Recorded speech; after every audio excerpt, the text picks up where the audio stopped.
नमस्ते। चलिए शुरू करते हैं क्लास 10th बायोलॉजी का एक super important chapter life processes. आज इसके पहले पार्ट में हम ये समझेंगे कि हमारी बॉडी को काम करने के लिए एनर्जी आखिर मिलती कहां से है और बॉडी उस एनर्जी को यूज कैसे करती है। रेडी? Let's begin. सोच के देखिए, हम चाहे बस के पीछे दौड़ रहे हों, एग्जाम के लिए पढ़ रहे हों या फिर आराम से सो रहे हों, हर काम के लिए हमें कॉन्स्टेंटली एनर्जी चाहिए। तो ये एनर्जी आती कहां से है?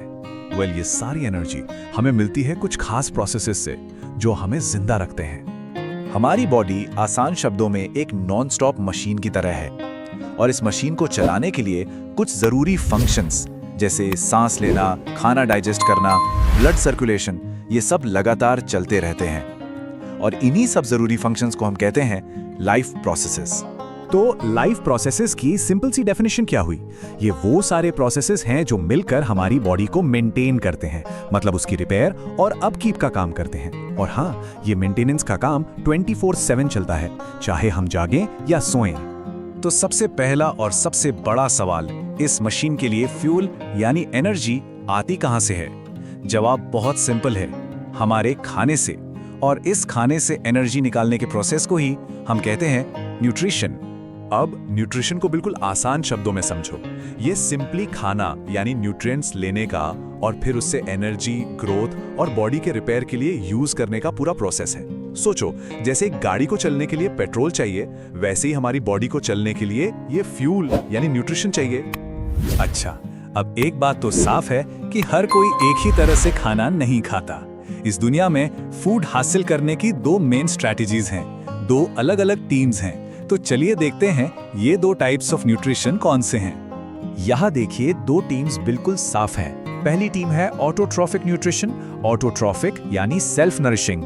ये हैं इस दुनिया के शेफ्स, जैसे कि प्लांट्स जो अपना खाना खुद बनाते हैं। और दूसरी टीम है हेटेरोट्रॉफिक न्यूट्रिशन यानी नरिश्ड बाय अदर्स। ये हैं कस्टमर्स, जैसे कि हम एनिमल्स जो अपने खाने के लिए इन शेफ्स पर या दूसरे कस्टमर्स पर डिपेंड करते हैं।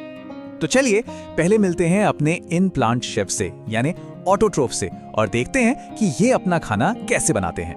प्लांट्स की इस मैजिकल कुकिंग प्रोसेस का नाम है फोटोसिंथेसिस। ये वो प्रोसेस है जिसमें प्लांट्स सिर्फ 3 सिंपल इंग्रेडिएंट्स यूज करते हैं, सनलाइट से एनर्जी, जमीन से पानी और हवा से कार्बन डाइऑक्साइड। और इन तीनों को मिलाकर वो अपना फूड यानी ग्लूकोज तैयार करते हैं। Amazing, right? अब एग्जाम के लिए इस प्रोसेस की ये 3 स्टेप्स बिल्कुल रट लो, बहुत इंपॉर्टेंट है। स्टेप 1, प्लांट के अंदर जो ग्रीन पिगमेंट होता है क्लोरोफिल, वो सनलाइट की एनर्जी को एब्जॉर्ब करता है। स्टेप 2, ये लाइट एनर्जी केमिकल एनर्जी में कन्वर्ट होती है और पानी के मॉलिक्यूल्स यानी H2O को तोड़ देती है। और स्टेप 3, कार्बन डाइऑक्साइड का रिडक्शन होता है, जिससे फाइनली बनता है फूड यानी कार्बोहाइड्रेट्स या ग्लूकोज। बस इतना ही है। और ये है उस पूरे मैजिक का केमिकल फॉर्मूला। देखो, 6 मॉलिक्यूल्स कार्बन डाइऑक्साइड के, 6 मॉलिक्यूल्स पानी के, सनलाइट और क्लोरोफिल की प्रेजेंस में रिएक्ट करके बनाते हैं एक मॉलिक्यूल ग्लूकोज का, C6H12O6, जो कि प्लांट का खाना है। और साथ में बोनस क्या मिलता है? 6 मॉलिक्यूल्स ऑक्सीजन के, वही ऑक्सीजन जिससे हम सांस लेते हैं। नेचर का परफेक्ट बैलेंस। चलो, अब शेफ्स की बात हो गई, अब आते हैं कस्टमर्स पर यानी हेटेरोट्रॉफ्स पर।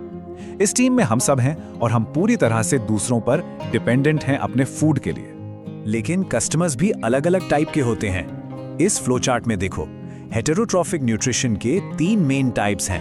पहला होलोजोइक, जिसमें सॉलिड फूड को निगलकर बॉडी के अंदर डाइजेस्ट किया जाता है, जैसे हम इंसान करते हैं या अमीबा करता है। दूसरा सैप्रोट्रॉफिक न्यूट्रिशन, जो डेड और सड़ी गली चीजों से अपना न्यूट्रिशन लेते हैं, जैसे फंजाई। और तीसरा पैरासिटिक, जिसमें एक ऑर्गेनिज्म दूसरे जिंदा होस्ट की बॉडी से न्यूट्रिशन चुराता है, जैसे कि एक लीच। या देखो, होलोजोइक न्यूट्रिशन का एक परफेक्ट एग्जांपल। ये बेचारा सिंगल सेल्ड अमीबा है। जब इसको खाना दिखता है तो ये अपने फॉल्स फीट यानी सूडोपोडिया से उसको चारों तरफ से घेर लेता है, फिर उससे निगलकर एक फूड वैक्यूल बना लेता है। इस पूरे प्रोसेस को कहते हैं फैगोसाइटोसिस, बेसिकली सेल ईटिंग। अब चलो दूसरों की थाली में झांकना बंद करते हैं और बात करते हैं अपने अमेजिंग डाइजेस्टिव सिस्टम की। एक बाइट लेने से लेकर एनर्जी मिलने तक चलिए फूड के इस पूरे सफर को ट्रैक करते हैं। तो ये है हमारे फूड के सफर का Google map, the human alimentary canal. ये एक लंबी सी ट्यूब है जो माउथ से शुरू होती है और एनस पर जाकर खत्म होती है। इसके सारे इंपॉर्टेंट स्टॉप्स यानी ऑर्गन्स आपको इस स्लाइड पर दिख रहे हैं। सफर का पहला स्टॉप द माउथ। यहाँ दो काम एक साथ होते हैं। एक मैकेनिकल डाइजेशन, जिसमें हमारे दांत फूड को पीसकर छोटे छोटे टुकड़ों में तोड़ देते हैं, और दूसरा केमिकल डाइजेशन। हमारे सलाइवा यानी लार में एक एंजाइम होता है सैलिवरी एमाइलेज, जो स्टार्च को सिंपल शुगर में तोड़ना वहीं से शुरू कर देता है। अब मुंह से खाना जाता है फूड पाइप यानी ओसोफेगस में, पर ये नीचे ग्रेविटी से नहीं जाता। यहाँ एक स्पेशल मस्कुलर मूवमेंट होता है, एक लहर की तरह, जिसे कहते हैं पेरिस्टाल्सिस। मसल्स कॉन्ट्रैक्ट और रिलैक्स करके खाने को आगे धकेलते हैं, बिल्कुल एक वेव की तरह। अगला स्टॉप हमारा पेट यानी स्टमक। यहाँ खाने का स्वागत करते हैं तीन जबरदस्त भाई। सबसे बड़ा भाई हाइड्रोक्लोरिक एसिड यानी HCl। ये एक हाईली एसिडिक एनवायरनमेंट बनाता है। इस एसिडिक माहौल में ही दूसरा भाई पेप्सिन एक्टिव होता है और प्रोटीन्स को तोड़ना शुरू कर देता है। और फिर आता है तीसरा, सबसे जरूरी भाई म्यूकस। ये पेट की दीवारों पर एक प्रोटेक्टिव लेयर बनाता है ताकि एसिड पेट को ही ना खा जाए। क्या टीम वर्क है। स्टमक से खाना पहुंचता है इस सफर की मेन डेस्टिनेशन पर, द स्मॉल इंटेस्टाइन। ये डाइजेशन का हेडक्वार्टर्स है। यहाँ पर कार्बोहाइड्रेट्स, फैट्स और प्रोटीन्स सबका फाइनल ब्रेकडाउन होता है। और इस बड़े काम में स्मॉल इंटेस्टाइन की मदद करते हैं उसके दो बेस्ट फ्रेंड्स, लिवर से आने वाला बाइल जूस और पैनक्रियास से आने वाला पैनक्रियाटिक जूस। अब खाना डाइजेस्ट तो हो गया, पर ये न्यूट्रिएंट्स ब्लड में कैसे जाएंगे? इसके लिए है ये हीरोज, विली। ये स्मॉल इंटेस्टाइन के अंदर लाखों छोटी छोटी उंगलियों जैसी प्रोजेक्शंस होती हैं। इनका काम है सरफेस एरिया को कई गुना बढ़ा देना, ताकि ज्यादा से ज्यादा डाइजेस्टेड फूड एब्जॉर्ब होकर सीधा ब्लड में जा सके। ओके, थोड़ा कॉम्प्लेक्स हो गया, कोई बात नहीं।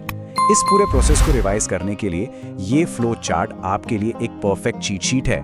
इसमें सब कुछ है, कौन सा एंजाइम किस न्यूट्रिएंट पर कहाँ एक्ट करता है, सब एक जगह पर। एग्जाम से पहले इसको जरूर देख लेना, आधी टेंशन खत्म हो जाएगी। It's super important. चलिए, सफर अब अपने आखिरी पड़ाव पर है। जो अनडाइजेस्टेड फूड बच जाता है वो जाता है लार्ज इंटेस्टाइन में। इसका मेन काम है उस वेस्ट में से ज्यादा पानी को वापस एब्जॉर्ब कर लेना, और उसके बाद जो सॉलिड वेस्ट बचता है उसे एनस के जरिए बॉडी से बाहर निकाल दिया जाता है। Journey complete. तो खाना डाइजेस्ट हो गया, न्यूट्रिएंट्स एब्जॉर्ब होकर ब्लड में भी चले गए। लेकिन कहानी यहाँ खत्म नहीं होती। असली सवाल तो अब है, ये न्यूट्रिएंट्स और एनर्जी ब्लड से निकलकर बॉडी के हर एक सेल तक, दिमाग से लेकर पैर के अंगूठे तक आखिर पहुंचते कैसे हैं? इसके पीछे कौन सा सिस्टम काम करता है? इसका जवाब हम ढूंढेंगे इस सीरीज के पार्ट 2 में, तो सोचते रहिए। अगर आपको ये वीडियो अच्छा लगा हो तो इसे लाइक करें और वीडियो को अपने दोस्तों को शेयर करें। इससे हमें और वीडियो बनाने की मोटिवेशन मिलता है। ऐसे ही और वीडियोस देखने के लिए SGS एजुकेशन एकेडमी को सब्सक्राइब करें और बेल आइकन दबाना ना भूलें।